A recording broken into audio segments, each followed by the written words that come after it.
بسم الله الرحمن الرحيم، وصلى الله على نبينا محمد وعلى آله الطيبين الطاهرين. مشاهدينا الكرام، السلام عليكم ورحمة الله وبركاته. غادر وطنه مجبرا، سلبوه حبه ومرتع صباه، تركوه على حدود الغربة وهو لا يملك سوى الدموع التي بقيت معه رفيقا وحبيبا. حمل جرحين، جرح الغربة وجرح الحسين، فكان حب الحسين قطرات دم تهتف من داخل شرايينه يا حسين. أحببناه من خلال صوته الذي يأتي من بعيد ليكسر الطوق الممنوع ويهتف من خلال شريط الكاسيت وهو يشكو مع الحسين بأي ذنب دمي جرى. كان يقف وحيدا بعيدا عن عيون الناس، شاخصا ببصره نحو العراق وكربلاء خصوصا، يناجي الهواء يريح الهاب وياك والدين، ليرى أحبابا فقدهم منذ زمن طويل، يتقلب على 3 نيران: نار العطش ونار حرق الخيام ونار من فقدهم. صوته يأتي من بعيد بلسما لجروح من أحبوه وانتظروا أن يأتي مع أول داخل إلى العراق، لأنه القائل: يا يوم أشوف عتابك ووقف حزين ببابك، وتمر الأيام ولم يأتي ليرى أعتاب وأبواب أمير المؤمنين، ونقول عسى أن يكون المانع خيرا. وعلى غير موعد يأتي ليرى كربلاء بعد أكثر من 20 عاما قضاها متنقلا من بلد إلى آخر، وها هو يحط الرحال بعد هذه السنين بين أهله وأصدقاء طفولته ليرى عيون الكربلائيين الذين شاهدوه من بعيد. ها هو يحل ضيفا عزيزا في ضيافة المنبر الحسيني. إنه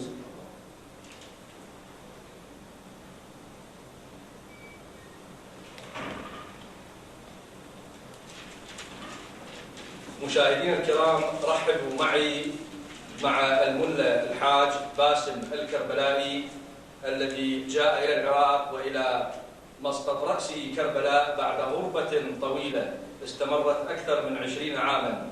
فأهلا وسهلا بالملا الحاج باسم الكربلائي. ابتداء أبو محمد، يعني لابد للمشاهد أن يسأل: ماذا فعلت الغربة بالحاج الملا باسم الكربلائي؟ ماذا أعطته وماذا أخذت منه؟ بسم الله الرحمن الرحيم. الغربة على كل إنسان صعبة جدا، وفقدنا كل شيء في الغربة، بس الحمد لله ولاية أمير المؤمنين علي بن أبي طالب هذا اللي قوتنا أن نكون في خط أهل البيت أينما كنا في العالم.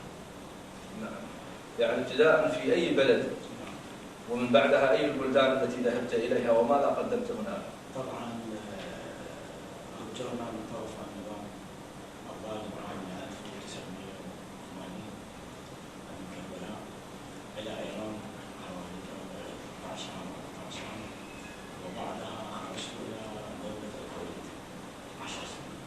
ومن ضمنها تجولنا العالم كله الحمد لله لخدمة محمد وآل محمد. نعم. طيب ملا باسم، أيضا هي في ابتداء كسؤال تقليدي، ماذا تقول بطاقة باسم الكربلائي الشخصية لتعريف المشاهد؟ متولد كربلاء المقدسين، وعام 1967 مواليدي، ومن عائلة معروفة مشهورة في كربلاء، ومتزوج من المرأة العمانية ولدي طفلين. ما شاء الله، الله يخليهم إن شاء الله، الله يسلمك. كان يعني المشاهد أو جمهورك في العراق بالذات يعني يتوقع بأن باسم الكربلائي أول الداخلين بعد تغيير الوضع، لكن قدومك تأخر. أي قدوم تأخر لأسباب، كان عندنا مواعيد لوفاة السيدة فاطمة الزهراء الرواية الأولى والثانية والثالثة، فلهذا كان الارتباط مع الالتزامات في المواعيد، فلهذا صار التأخير يعني. نعم، أنا فعلا يعني في لقاء سابق في حلقة من في ضيافة الملا الحسيني. سألنا الملا جليل يعني قال بأنه مرتبط بعروض ومرتبط بمجالس يعني. والله يقول لك كنا ندعون في عمان مسقط. نعم. والثاني ندعون كنا في بريطانيا. والثالثة في لبنان. فبعض الأمور صارت والحمد لله. هسه فرحنا مجيئنا إلى كربلاء المقدسة والتقينا بهالوجوه الطيبة. أهلا وسهلا في أرضكم وبين أصدقائكم وأحبابكم ملا باسم. طيب ملا باسم، يعني لندخل في الأطوار يعني التي لنقل أحييتها، الأطوار الحسينية التي أخذت خطا خاصا لنفسك في هذا المجال. هناك من يؤيد هذه الأطوار، وهناك من يقول أن الملا باسم أدخل إلى هذه الأطوار التنظيم، يعني كيف تدافع عن هذه القضية؟ هذه القضية طبعا تشعب إلى عدة أبواب وعدة ملفات. في الواقع أطوار سابقة كانت يقولها رواديين، كثير من الرواديين هم قادة وإحنا ماشيين على نفس السيرة. ما كانوا يدعون العالم كله، كان مجرد العراق في كربلاء نجف الكافية محافظة العراق. احنا حاليا اخذنا شغل نضع الاشياء في محلها وننشر الصوت الحسيني. نعم. ننشر صوت ورسالة أهل البيت أنحاء العالم كله. فلهذا رأيت إذا أنا أكون أقلد أطوار القديمة، فكثير من الناس يعني في اللبنانيين الخليج الدول الأخرى ما يميلون إلى الأطوار الثقيلة. عارف شلون؟ نعم. لأنه أكثر الروادي كان يكون في السابق هو يعيش في أجواء الحسين، حرم الحسين أمامه، حرم علي بن أبي طالب أمامه، حرم موسى بن جعفر بعد الحواجب. اللي برا عايشين يعني ما عندهم المقدسات والاعتبار. فلهذا احنا شفنا نفسي بأنه لازم أقدم شيء وأكسب الجمهور لأهل البيت، وإنما أقول هذه ما أتصور قايلها قبل واحد. أنا ما أشتغل لسمعتي أنا كواسم كربلاء، لا، وإنما أشتغل لمحمد وآل محمد. كيف أوصل صوت الحسين، أن يكون صوت أهل البيت، أن يكون مواليد أم أفراح أم كذا. فأفكر ليل ونهار في قضية أهل البيت عليهم السلام.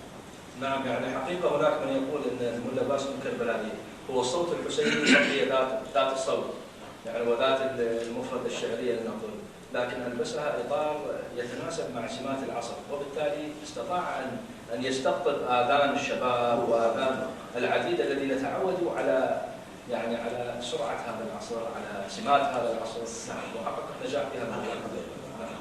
خففنا من بعض الأمور، عارف شلون؟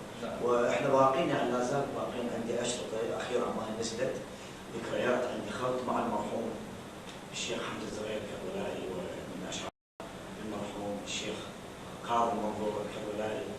فالخلط تدري صعبة، لأنه أنا في الاستديو أقرأ والمرحوم قارئ على المنبر، والتسجيل يختلف، الوضع كله يختلف. يعني نقاوة الصوت تختلف في الاستديو عن المنبر وحضور الجسم.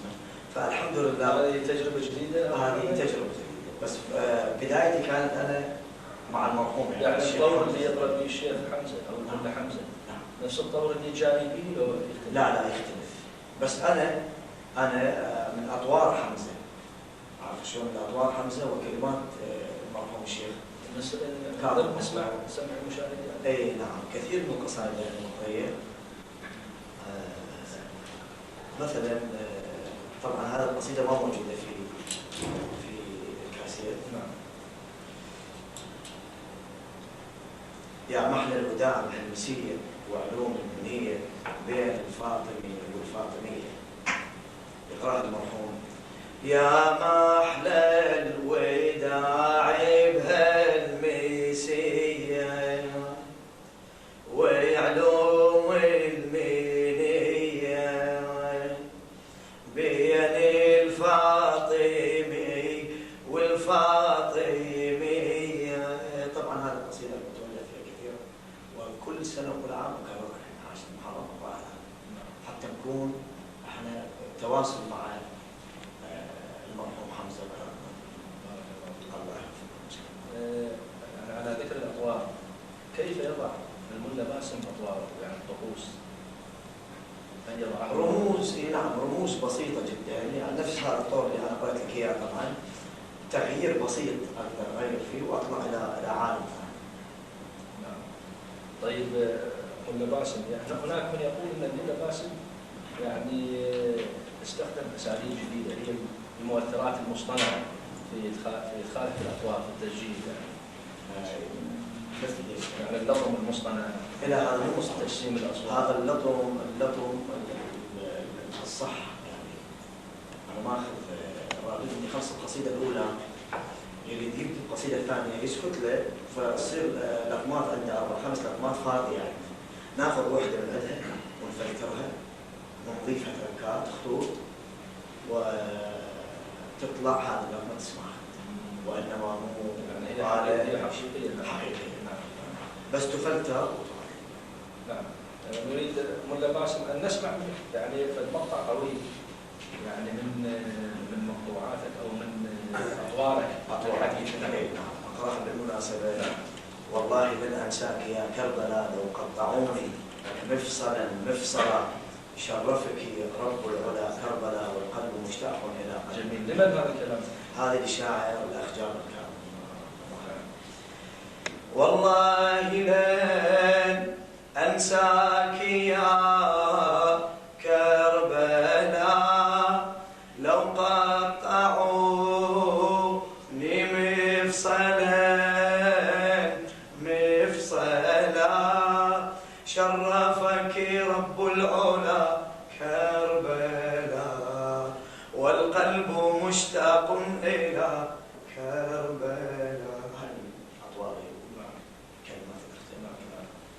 شكلتم مع الملا جليل ثنائي، والثنائي يعني بارز وذو فعالية على الساحة الحسينية.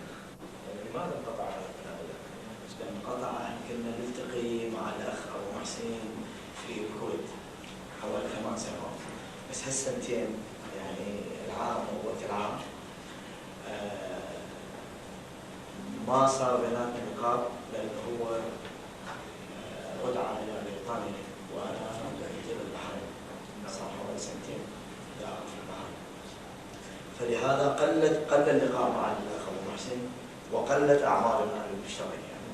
هل هناك يعني نية بالالتقاء مجددا؟ إن شاء الله. إن شاء الله. نرجو أن تكون على أرض. أي، لأنه الأعمال مع بعض هي تطول، تأخذ حوالي 2 أسبوعين 3.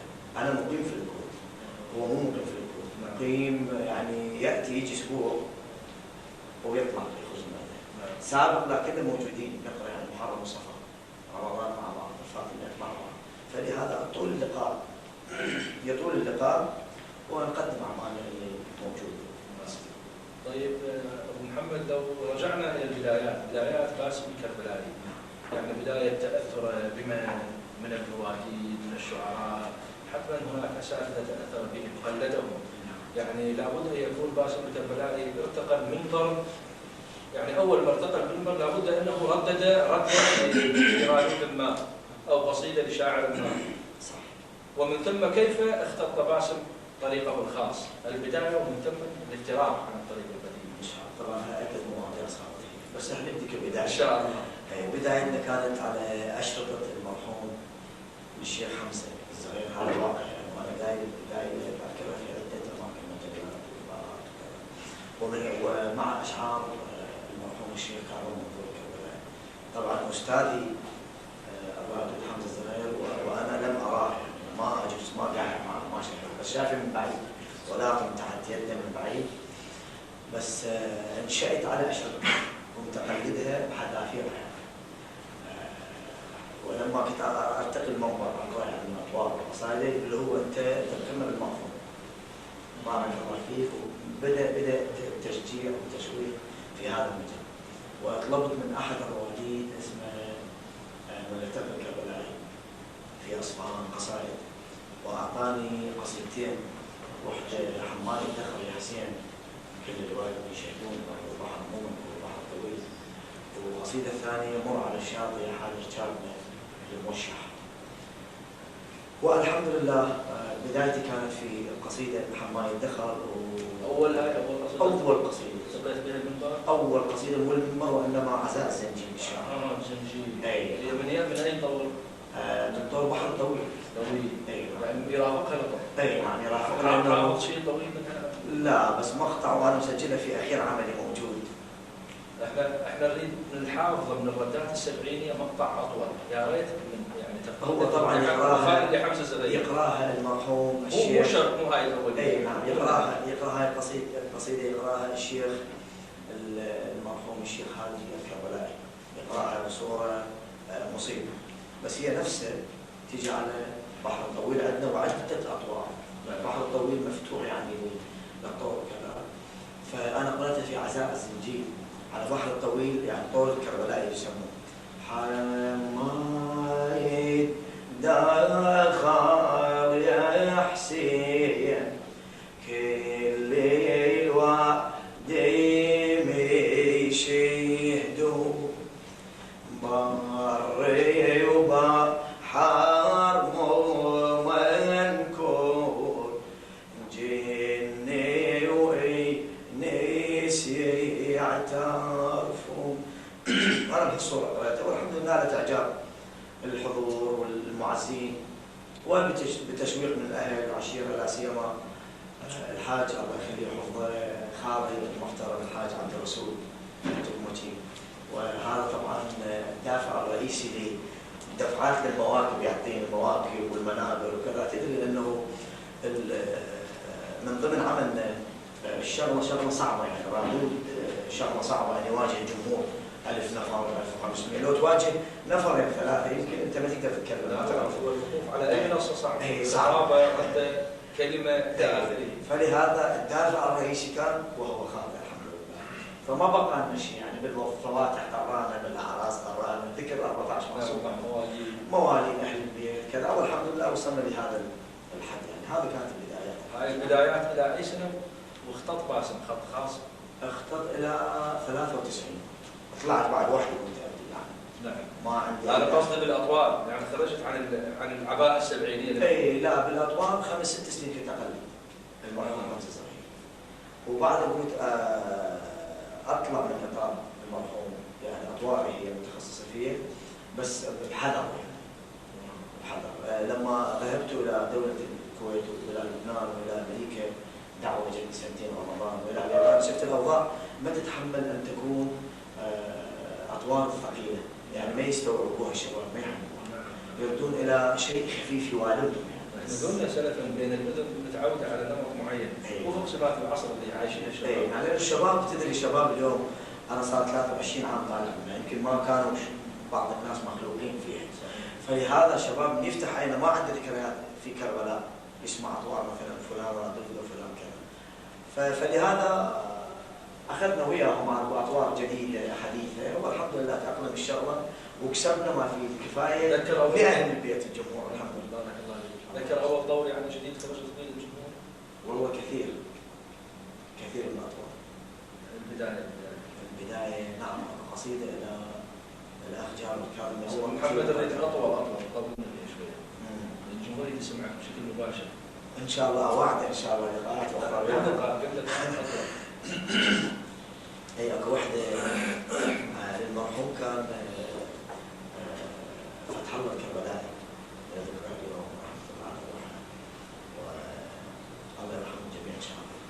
فهاي القصيده اشتهرت الى دار الزمان علينا ومن الصبر ملينا يا كرار يا ابو الحسن هيك والذكار يا ابو الحسن. هذه اشتهرت، فجاني احد الاخوه قال لي انت راح تنشهر بها وش نسميك؟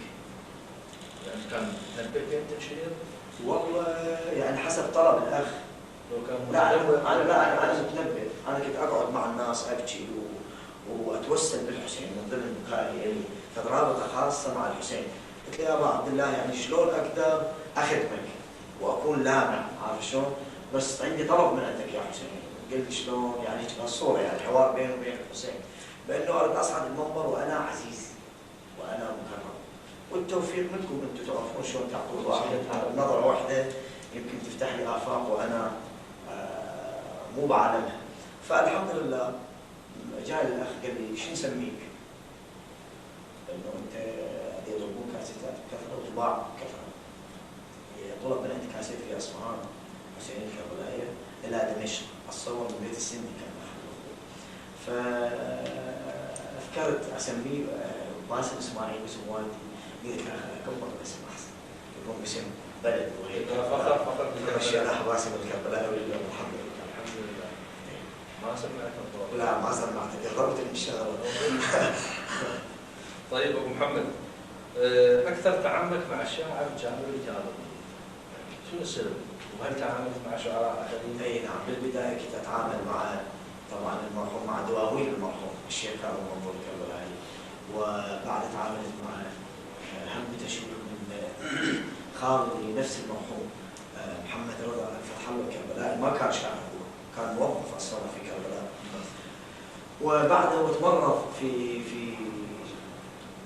الحرب الايرانيه العراقيه، والتقيت بالاخ ابو علي جابر كاظم، وشفت كلماته سلسه بالمنبر، وكانوا كثير من الروايين يقرون له في السابق، بس ما كان له شهرته اللي حاليا موجوده. وطلبنا من عنده قصيده، فتاخر بالموعد هو، فجاب لي اياها يمكن باقي نصف ساعه على المنبر. يا زهره البطاح فوق الترب مذروح، والالام غابت روحي يا جسام غابت روحي، والضوء مالها ذكرى نعم. يا زهرة القطعة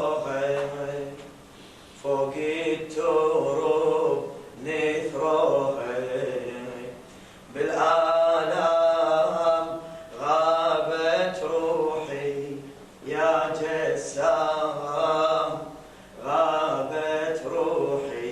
فجاب لي اياها يمكن دقائق المنبر، وانا على المنبر، والحمد لله الحمد لله قريتها بصوره نجحت واخذت دور من القصيده. منها كانت بدايتنا، والتقينا في قوم وصيت على قصيده بمناسبه وفاه الرسول صلى الله عليه وسلم، فكتب لي طبعا مو بالمناسبه، كتب لي سيدي يا حسين انت نور اليقين يا منار الإبراء تشيب. فهذه القصيده قرأتها وطلعنا الصباح يخرج عزاء الزنجيل. طبعا تجتمع المواقف كلها الكربلائيه الموجوده في ايران في قوم، ومن ضمن احنا قاعدين على ماتور سكليت مع بعض، وقلت له خلينا نشكل ثنائي على اساس ثنائي المرحوم الشيخ كاظم منظور وحمزه الزغيري. فقال انا حاضر، قلت له لا لازم توعدنا حتى نلتزم يعني بالشروه، واتفقنا الحمد لله بهذا اليوم. صار حوالي 18 سنه مع بعض. ان شاء الله اتمنى لكم يعني شاعر الحمد لله، طبعا مع احتراماتي لجميع الشعراء، انا خادم لجميع الشعراء والرواديد وخدمه الحسين، واشرف بالجميع. الاخ جابر كاظم اتفقنا مع بعض الحمد لله، وولد طيب خلوق وحسيني مخلص واخو نخوه يعني الحمد لله. ان شاء الله اتمنى التوفيق في هذه الرفقه. حسين الخالص، هل هناك شعراء من داخل العراق تعاملت معهم؟ اي نعم، الشاعر السيد سعيد الصادق وكثير من الدواوين قرأت مثل المرحوم الشيخ عبد الحسين الشرعي، عبود غفله، الاموات كلها قريبه. الاحياء سيد سعيد الصافي هيثم سعودي الكربلائي اذكرهم يعني، الشاعر سيد سعد الفرحاوي، وبعض الشعراء المعلمات تعمل هناك تجربة جديدة يعني أبو محمد أخذتها، هي تجربة الفيديو كليب في تصوير الموجودات الحسينية. كيف الصوتية طبعا مو تصويرية، أيضا فيها صورة لقطات نعم. إلى آخره. بعض اللقطات مثلا سجلت قصيدتين على فلسطين الصور صوت وصورة. الحسينية السيدة زينب مثلا فيها لقطات أو علي. هذا مونتاج هم مسوي المنتجين. لا تظهر صورتك يعني خلال في لقطات معينة مثلا. الصور هذا أول شيء اللي كان في الكويت، سجلت داخل مأتم داخل الحسينية. أول راديو يخوض يعني. أي نعم أول يعني أنا في الواقع كباسم ودي بذكر محمد وآل محمد أن أقابل فضائيات العالم كلها. وما راح أترك هذا الشيء إلى أخير نفسي إن شاء الله. سمعنا لك خطوات في هذا المجال وهناك يعني أفكار جديدة لتطوير. نعم، هو أنا مقابل الفضائيات دا أشوف عالم عالم اللي ما ملتزم، عالم الفسق والفجور، مجاله وسيع وعنده احدث الكاميرات واحدث الاستديوهات واحدث كل شيء يملكه. واحنا نملك 14 معصوم يملكون السماوات والارض، عارف شلون؟ ولا نملك اي شيء. عندنا شريط يسجل في الماتن، هذا من الشريط نصه مقطوع، لو وشوشه به صوت بنكي، لو صوت مروحه، لو صوت الناس هذا بيروح وهذا كذا. فلهذا اخذتنا الغيره والحميه بهذا الشيء، كيف اوصل صوت الحسين، يعني صوت جميع الروادين، صوت جميع الشعراء، صوت جميع العلماء لقاءات، يعني عندي افكار بكثره. انت شلون؟ فلهذا الحمد لله بدات في عالم الاستديو، صار حوالي 10 سنوات انا دا اسجل، وعده طرق وعده خطط انا مسوي لهذا العمل، مو بس وفيات اهل البيت ولا مواليد اهل البيت، وانما اكو اشعار عندنا الراقيه اللي يعني مكتوبه على ارحه اهل البيت كلها موجوده، مثل عينيه الجواهري، ومثل كثير من قصائد موجوده في على ضريح الامام علي بن ابي طالب.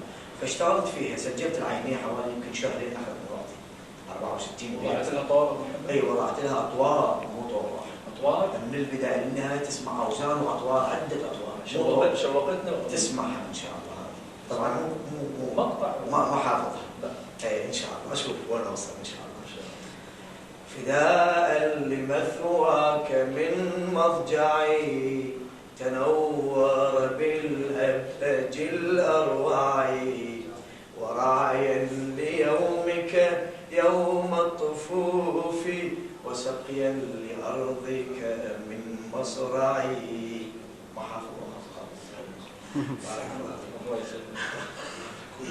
أبو محمد، يعني هذا المضمار أكسبك شهرة عريضة، يعني أنت تتفوق على أقرانك في هذه المساحة والشهرة في الوطن العربي أو في العراق. هل أكسب ذلك المال؟ والله هو تنظيم كل شيء، تنظيم. إذا تنظم مثل الإنسان ينظم وضعيته الخاصة، عارف شلون؟ قيامه، قعوده، نومه، أكله، شربه، هو استفاد، هو المستفيد الأول. والثاني نحن ما خالين، يعني بالنسبه لي ما خالي الماده اول، لا، خال ذكر محمد وال محمد الاول. وثاني انا عندي واجب ان اقابل الفضائيات، عارف شلون؟ واقدم بالصوره الصحيحه. من ضمنها من انزل عمل شريط، ينزل عمل هذا يباع من عنده بالملايين، بس اذا في تنظيم له، تنظيم في مؤسسه يعني مركز تاخذ حقوقه فتدفع لي وتدفع للاستديو، فرحت هم انا اقدر اقدم عمل الثاني والثالث والرابع، اقدم نفسي بيها، وهم هو يستفاد، هو ما خسران، لانه عمل نظيف، تسجيل نظيف، ما في اغلاط وما في وتقدر تذيع يعني باي اذاعه واي فضائيه. فلهذا يعني الخير والبركه بذكر محمد وال محمد من ضمنها. هو المكسب الاكبر، هو المكسب الاكبر. ابو محمد، يعني اشتهر صوتك برده سبعينيه لحمزه الزغير، يعني حققت فيها ايضا صوتك ايضا بها. والله كثير من القصائد، قلت لك 11 ديوان المرحوم الشيخ هذا المنظور الكربلائي، انا 11 قارئ. حققت يعني على مستوى الكاسيت المساحه يمكن الكاسيت هذا اخير كاسيت الميمون اعتقد. اي الميمون، نعم. واخير كاسيت اللي نزل عندي اسمه ذكريات، سميت على كربلاء، ذكريات. وانا ما ادري يعني الحمد لله الله يجمعنا بهالسرعه ويصير بها زوال النظام. فالحمد لله نزل الشريط ومن بركات الله واهل البيت والشريط، فاتى الفرج بالجميع الحمد لله. نسمع الميمونه. ما حافظ انا عندي قله الحفظ ترى، وتقصدني انت بهالناحيه. ما حافظ؟ لا ما حافظ.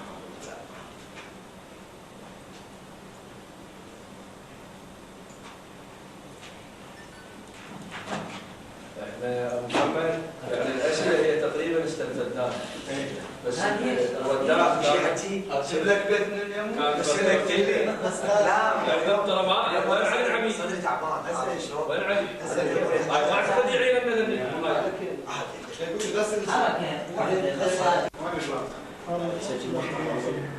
بس انا راح احكي. بس لحظه قبل لا تقدم لا هذا بعدين بعدين ذاك كفاصل واحده هو يدخله من يقول انه حتى تخليها طاشة. شنو ابو مصطفى؟ اكو مالي يا يوم وزور اعتابك هاي بنقول له انه يدخل القصيده مالته. اي راح نخليها ورا ما نختم اللقاء. ها؟ ورا ما نختم البرنامج. راح اكمل حتى تصير سيابيه بالحبس. هذه ماكو لا قسم راح ياخذوه ويقرا الحج القصيده راح تفتر.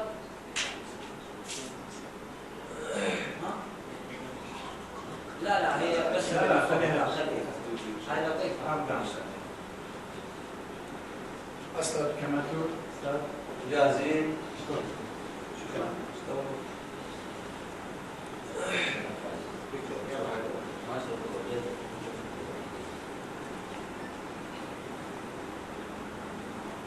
ابو محمد الادوار السبعينيه يعني حقيقه اشتهرتم ببعض الادوار، حقيقه حققت لك مساحه جيده خاصه في سوق الكاسيه.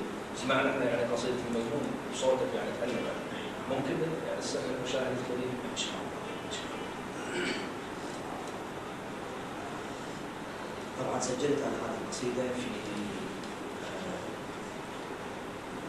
شريط الاستوديو مسجل المرحوم الشيخ كرم منظور. قل لي يا الميمون وين والينا راح ابو السجاد لو يريد لي انا يا ميمون بيدي قدمتك وين خمشقر انا يا ميمون بيدي قدمتك وين خمشقر من ريحت بيحسين والله ودعتك والباري حس بوقت روحي تلوج وانتظر جايتك وعيوني تربي جيتني خايف وين خيالك راح يميدين. احسنت ابو محمد، احسنت بارك الله فيك. احسنت طيب الله فاصل عافيه. ابو محمد يعني حقيقه المشاهد الكريم الملا الحاج باسم الكربلائي يعني في هذه الزياره القصيره الى استوديو تلفزيون كربلاء يعني حققنا، نرجو ان نكون قد حققنا يعني الشيء الذي يريده المشاهد، لكن الملا باسم قد وعدنا خيرا ان شاء الله في قوام الايام ان يسمع المشاهد الكثير وان نلتقي به في لقاء اوسع وياخذ مساحه اكبر من هذه المساحه التي اخذها. فنقول للملا باسم اهلا وسهلا بك في كربلاء، اهلا وسهلا بك في العراق، اهلا وسهلا بك بين اهلك واحبائك، ونقول له هل من كلمه اخيره في ختام هذا اللقاء؟ نعم في كلمه ان شاء الله. الكلمه تكون اقول الشكر لله والشكر لاهل البيت اللي جمعونا والتقيت باحبائي واخواني اهالي كربلاء خدمه الحسين، وافتخر ان اكون خادم لاصغر خدمه الحسين، خدام هذا اليوم، واشرف بالجميع ان شاء الله. هذا الكلمه نتمنى لك التوفيق في هذا المقام. نتمنى لك التوفيق. مشاهدينا الكرام، هكذا كنا معكم مع صوت من اصوات الغربه العراقيه مع الحاج الملا باسم الكربلائي في هذه الحلقه من برنامج في ضيافه المنبر الحسيني من تلفزيون كربلاء. نرجو ان نكون قد وفقنا في تقديم هذه الحلقه، آملين ان نلتقي بكم في لقاءات قادمه ان شاء الله وفي حلقه جديده من برنامج في ضيافه المنبر الحسيني. الى ذلك الحين نستودعكم الله، والسلام عليكم ورحمه الله وبركاته.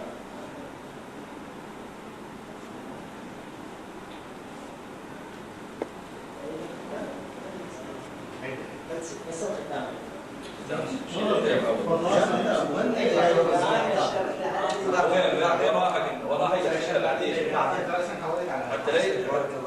الله يسلمك الله يحفظك. لا بالعكس لا بالعكس قولنا عليك الله يسلمك. بس بتاعت المعتكف ليش يعيدها نفس راح ليش اخليها ما بالحكيت ويا المله. احنا بدي اول شيء استاذ ابو احنا ما نطبل يا اخي هسه حبيبي اظل لازم انا جاي اسجل من هنا يا اخوي ما جاي اسجل صوت وصوره اظل لازم بهاي. ايه انت بهاي منا ابو اي انت بهاي والحكي على هكذا كنا مع صوت من اصوات الغربه العراقيه مع الحاج الملا باسم الكربلائي في هذه الحلقه من برنامج في ضيافه المنبر الحسيني من تلفزيون كربلاء. هذا الصوت الذي حقق مساحه طيبه من السمعه والشهره وكذلك من نشر الصوت الحسيني والخط الحسيني الخالص في مساحه واسعه في ارجاء الوطن العربي وفي العراق ايضا. هذه تحيه نقدمها للحاج الملا باسم الكربلائي في ختام هذه الحلقه، على امل اللقاء بكم مشاهدينا في حلقات قادمه ان شاء الله، والسلام عليكم ورحمه الله وبركاته.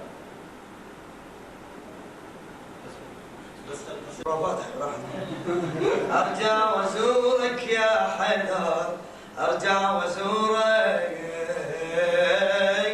مشتاق يصعب علي غيابك. هم مخرج انا عم تجربه محمد طبعا. لا عبد العزيز سوى مخرج استاذ جاهز؟ جاهز زين وما تقدر